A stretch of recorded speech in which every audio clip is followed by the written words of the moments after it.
today to review Roll for the Galaxy. Amidst fireworks. Yes. It may still be close to the 4th of July right now. So people are going crazy outside with fireworks. So if you hear any popping, we're not getting shot at while we do the review. Although we would for you guys because it's that important. And Randy would totally take a bullet. Well, for some people. You on the left, not so much. All right. So as far as the this is Rio Grande Games. Is this one still in print? Well, we haven't done something else first. Hit the subscribe button. If we're still alive after this, you'll want to see these videos because they're important. I think so. I think you can still get it. I saw it on some websites like Card House and stuff for relatively cheap. The MSRP is $59.95, but I saw it cheaper, like just $39 or something like that. So, wow, inflated by $5. It's a darn shipping from China right now. But the game came out in 2014. Pretty good score for on Board Game Geek. It's 7.7. It plays 2 to 5. Designer is Wei Hua Hyung with Thomas Lehman. Artists are Martin Hoffman, Klaus Stefan, and Mirko Suzuki. Publisher, like Randy says, Rio Grande Games. And then I saw on the Geek Market too, there's a couple of cheaper copies, probably like dinged or dented versions for $25 and $29. 2 expansions, Ambition and Rivalry, are also available. Yeah. So this is part of the whole Galaxy series. There's Race for the Galaxy, Roll for the Galaxy, and then New Frontiers. There probably are other ones. Those are the only 3 that I'm thinking of right now. This one is dice based, obviously, because it's Roll for the Galaxy. You have components are these smallish dice. They're pretty neat looking, but they are small. There's a lot of them. Yeah, there's a big bag of them. I'm not sure exactly why we needed a bag for them. Really It's nice that we have one. I guess, but there's no blind drawing to it, so you can go after what color you need. Yeah, and then you got these cups. The cups are really cool. They are, but it's extremely loud when you're shuffling the dice. Well, that's what it makes it cool. You're making a lot of noise when you roll. It's awesome. You attract attention. You don't hear that in space, though, Randy. Well, you would be dying in space, and the dice would be floating out of the cup. So there's that. All right. So other than that, you've got cardboard pretty much. It's just cardboard tiles, cardboard tokens for victory points. You've got a little. This is really not even cardboard. It's more like a paper, thick paper. And I don't like the hiding the screens. The screens are not very sturdy. I mean, they're good cardboard quality, but they don't bend well. And they have all the information you need on them too, so they're your cheat sheets too. Yeah, I didn't use hardly any of that. So I guess the dice face distribution, I didn't even see it was on there. That's pretty cool. I looked at a lot to remind myself on victory points and how much money you get for the consumption and the selling of dice. Mm-hmm. Some of it's a little redundant. They got trade prices over here, which are the same as the ones over here. So it's some of it's a little redundant. So, but all in all, it's and you have little wooden meeples that look like they're running. Yeah, tracks your money. Yeah, it looks like he's more like he's running off with your money. Little thief. Get back my money, jerk. Yeah. So, I mean, it's decent components. Yeah, it's not bad. I think it's probably, I'd say, probably 6.5 is where I'm at on it. I think I'd go a little higher because I think the cardboard's pretty good thickness. Well, it is. And it's got a texture on it. And you got a lot of it. So I think I'd go just a little bit smidge higher. I'd go 7. Okay. As far as theme, it's definitely a space themed game. For sure. It's pretty much layered on though. I mean, it's But the nice thing about it is does, like Randy mentioned, it's part of the whole Galaxy, I guess you call it, series. But it follows the same format as the other games. So thematically, I think that fits really well. So if you're comfortable with Roll for the Galaxy, you'll be able to pick this up easily, I think. And so I think the iconography is the same and all of it. So I like that a lot. Yeah. I mean, they kept that consistent even with New Frontiers, which is really Space Puerto Rico. Right. This one, while it's got some of the same, the role selection in this case is a little different in the way you select. So it's not quite Puerto Rico, but but I think this is Race for the Galaxy, the dice version. Yeah, it's definitely Race for the Galaxy. So, but I like thematically how it's all consistent. So I think that gives it a bonus point for me, is the fact that they're consistent with everything. So. Yeah. So what are you thinking for theme? I'm thinking theme. I think it's a 7.5. I think if it wasn't consistent, I was going to go. I think you're right. It's very layered on, and I think a 6.5. But with the consistency, like I said, it gets a bonus point. A 7.5. Okay, I'm probably more of a 7 just because there's really no story to this. It's just, there isn't. I mean, there's no reason it has to be space. There's no right. reason. But I like the fact that it's space. I mean, I really enjoy space games, so I don't mind the fact that it's layered on and it's space. You know? Right. So moving on to the rule book. The rule book is actually a little hard to read. We had some confusion around how the dice work. Because there's a lot of, when you roll the dice, you roll them behind your screen, you get one roll. There's no re-rolling in this, which we'll get in more into when we go through gameplay. But when you put them behind the screen, you have to choose an action to trigger. And it isn't clear in the book if the die that you use to allocate to the die to trigger the action is part of the count of your dice that triggers or not. You know, it's really kind of vague. And we think we understood it to where it does count as part of the action. Yeah. So, and it did significantly speed the game up a little bit, and it made it. I think it almost has to be after we started playing, and we realized that you could be in a situation where you can only buy one die, and you have no other dice. Now you can recall dice, and that could solve some of that. But you know, when you're early in the game, when you have very few dice to choose from, getting it where it's only one die, you could potentially have no actions if you allocated it. So given that fact, I think it almost has to be that way. But it was very frustrating when we started out the wrong way, and it was like, okay, we're doing nothing on our turns because we're getting no return out of our die. So it did make things not quite as fun at the beginning, and then I think it ramped up. As soon as we changed that and realized that was probably wrong, it made a huge difference. It really did. And I think of the game, you know, we're going to base the score on the second, second 2/3 of the game, I would say. Thankfully, I don't think we played that many rounds. No, it wasn't that many rounds, but it did. I think it would discourage Miranda from the game early on. Given that. The other thing too that I like thematically too is the fact that it's a little asynchronous. You can start with different dice or different abilities compared to each person. I like that too. Yeah, well, we're on Rulebook right now. That's true. So as far as the rules, I'm going to probably give them a 6. You know, it's not real hard read, but it was a big miss on our part, and it was hard to understand that. Yeah.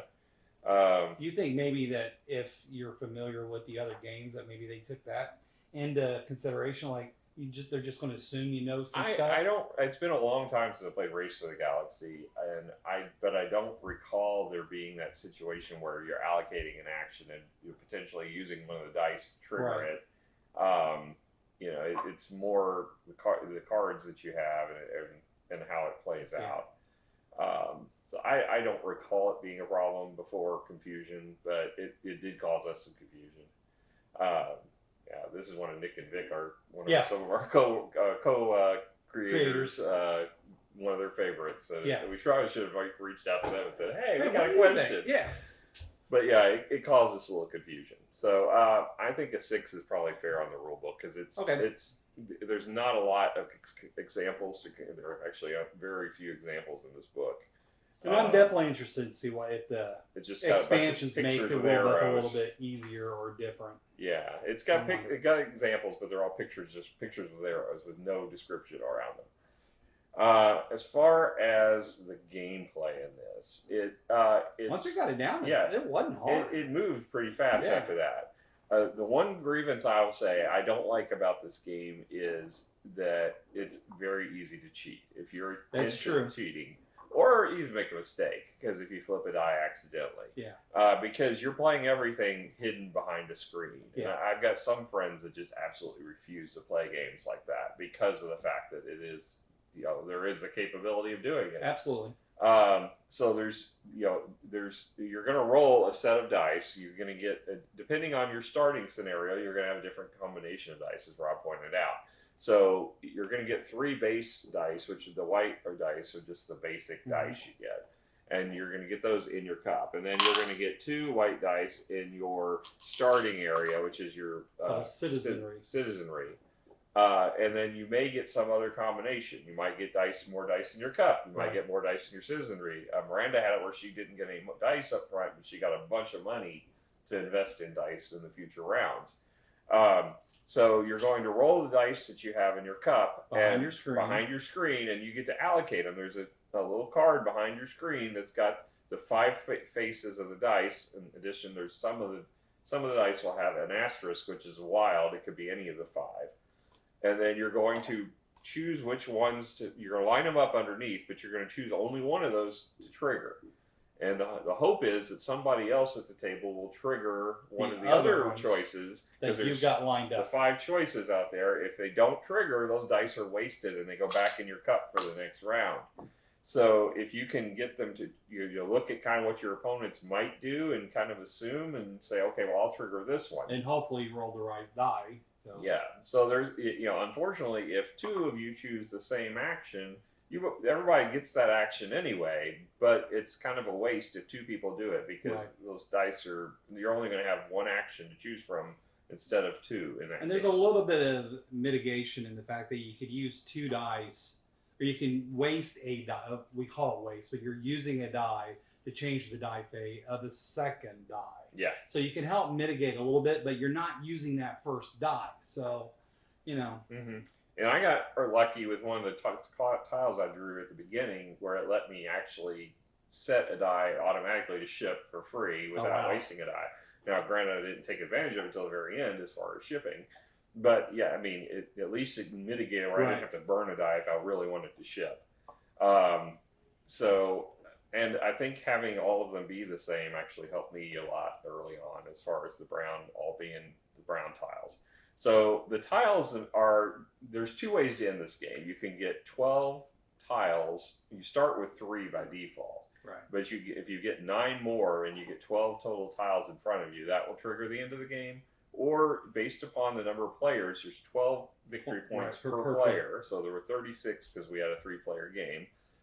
If you exhaust those victory points in that pool, then that will trigger the end of the game. And then additionally, there's additional victory points if it goes over. Right. And there's in-game scoring ones too. Yes. So at the end of the game, you're going to get points based upon your tableau of your buildings you've built, the value that's in the upper left corner on them, which is also the cost of the building. Right. And victory point chips. And the victory point chips you have. And then there's also some tiles that have in-game victory point bonuses. So that's really the goal of the game. Now, to do that, you're going to take the 5 different actions, which the first one is explore. That's how you get more tiles. Or money. Or you can get some additional money, but it's kind of a wash almost. You get 2 money for 1 die. Well, for 1 per die, but you have to, so it's, you basically are getting double your money, but you have to pay to buy those guys back, which we'll get to in a minute. So it's mainly there for getting tiles, but it's also a source of revenue. Develop is how you build the diamond-shaped tiles, which are basically kind of ongoing effect bonuses that you get. The settle, the circles, are for the production tiles, and those will give you additional dice either into your pool. Well, eventually it'll get into your pool no matter what. Because as soon as you consume or sell the product you can produce, you get those dice back. So either they will go directly onto the planet, the tile, or they will go into your citizenry, or they will go into your cup. So it depends on the tile you get. Then there's produce. This is what lets you put additional product on your tiles that are the circles, which are your production tiles.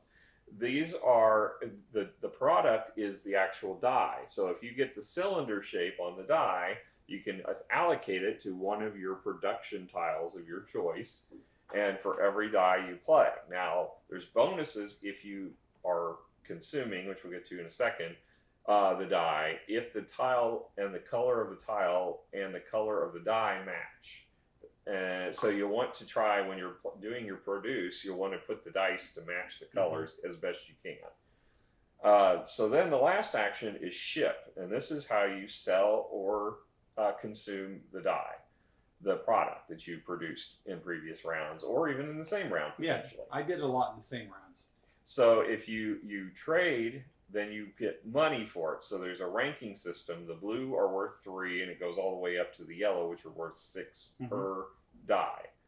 The consume lets you get victory points for it. So you get 1 victory point by default just for selling the die.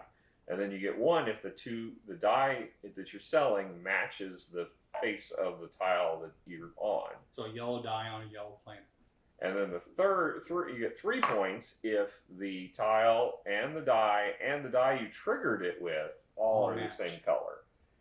Which I managed to get a lot of points at the end in one fell swoop because I had those 3, plus I had a tile that gave me additional bonus victory point, and another one for having sold brown. So all of my tiles being brown, I was able to get like 10 victory points in one fell swoop. So that was really cool. So yeah, that's the thing is those are if you sell you get money, which will let you buy additional dice. If you do the victory points, you will not have any money from them.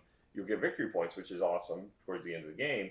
But early in the game, you're not going to be able to buy many dice with it because that's the thing. At the end of the round, you have to buy back dice. So you will get whatever dice you didn't use back when you're into your cup. So if something didn't trigger, any dice that had that face will go back in your cup. But everything you did use will go into the citizenry, and it costs $1 per die to get it back. Right. So early in the game in particular, we were running into situations where we were running out of dice and we had no money to buy them with. Even Miranda, who had 8 money, burned through that money quick, then she was in a situation. And so we were rolling like 1 or 2 die, and it just really bogged it down. Yeah. But once we learned, you could actually trigger with all the dice, including the one that you used to trigger the action with. That made things a lot different. So, as far as the fun of this game, it's hard to not compare this to Race for the Galaxy or even the New Frontiers. I really like New Frontiers, because it's much more like Puerto Rico. This one with the dice, I like the way the engine builds. I do like that. I do, but I remember playing Race for the Galaxy, it being more combo-licious. I mean, your combos built up, and it seemed like you were able to activate them more often. It was more satisfying when those combos hit. Whereas this one, it was cool when the combos hit, but it's definitely more luck-based.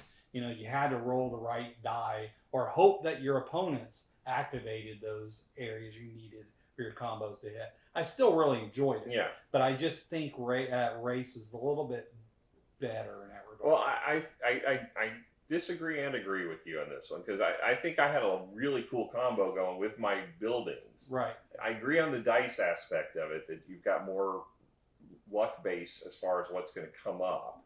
But as far as the tiles, I still think you've got that whole combination. I agree, it's there. It's just it didn't feel as satisfying to me. Okay. But I still really enjoyed the game. Yeah, I liked it quite a bit. So, what would you score it? It's tough. I think I'm probably at about a 7.5 on it. I don't think I'm quite an 8 on it. I like it, but I don't think it's quite. It's the dice make it a bit wonky, I think. Right. And I think it is fun. I do like the engine. I like it. It feels like it stalls before I want it to. It's like the game's over at 12 tiles, or when the victory point pool runs out, and that's really quick once it starts going. So my engine just started rolling, and immediately it stops. But then again, that's the way a lot of the engine builders work. I think 7.5 is a good score. One thing I don't think we mentioned, kind of applies more to the thematic, but we didn't talk about it. The art is really nice on a lot of these tiles. The art is really, really good. So I think that's a cool thing to point out as well. And one other thing, when you do get tiles from the Explore action, they're all two-sided. They're two-sided, so you get to choose which side you want to play them on. You always have a production side and then the develop side. Yeah, so you can stack it that way, where you can choose which bonuses you're going to get and so on, and go for if you are desperate to get tiles down quick and you want to build the cheap ones, you can do that. Or if you want to not use one of your slots for the 12 buildings until you get a really good high cost one that's going to give you a lot of victory points, you can do that too. So there is a lot of strategy. Plus, as part of that action, you can burn tiles that you've already got in play to draw more tiles. So if you've got ones that you didn't really want to get because you have a bad draw, you can burn those and you get to draw that tile as replacement plus one each time. So you always get one more tile than what you started with. And then I don't know if you can see it very well, but you can actually have multiple buildings on a stack, and then you just build from the top down. So if you get enough die for, let's say, the settle action, you could potentially build multiple tiles. Yeah, I never did, but I didn't either. Yeah. But it's definitely a possibility. Yeah, I was really proud of myself when I managed to roll enough asterisks. To get 10 victory points? No, well, not that one too, but no, I had a 5-level diamond, and I rolled 2 diamonds and 3 asterisks to be able to build it. In one fell swoop. I was like, yes, I don't have to waste dice and have them sitting there. And that's kind of the thing that kind of slowed me down. It didn't bother me, so I want to make sure that I don't want to list this as a negative. But when I use my dice on the develop, because generally your develop tiles are more expensive than the production planets. They just sit there until either I decide to pull them back or I build up enough to be able to then develop that colony or planet or whatever. There was one round I got really burned by it because both the diamond and the circle triggered, and I had 4 of each. So all of my dice were tied up, and I had to pick one. It's like, okay, I'm going to go because I had 2 big buildings, and I had 4 dice allocated to both of them. And it's like, no, one of them's going to get purged. But I think that's part of the fun. That's part of the tension of the game, and I like that. Yeah, I like that too. I mean, I thought that was pretty cool. I mean, it was frustrating when it happened. Right. I like the fact that I had to make that choice. Sure. So, yeah, I think 7.5 is where I'm at on this. I think so too. So, all right, well, that's our opinion of Roll for the Galaxy. Love to hear what your all thoughts are. Go ahead and put them in the comments. Again, hit that subscribe button. Well, hit it once. Don't hit it twice. Just once. And the notification bell. Yep. All right, till next time. Bye. Bye.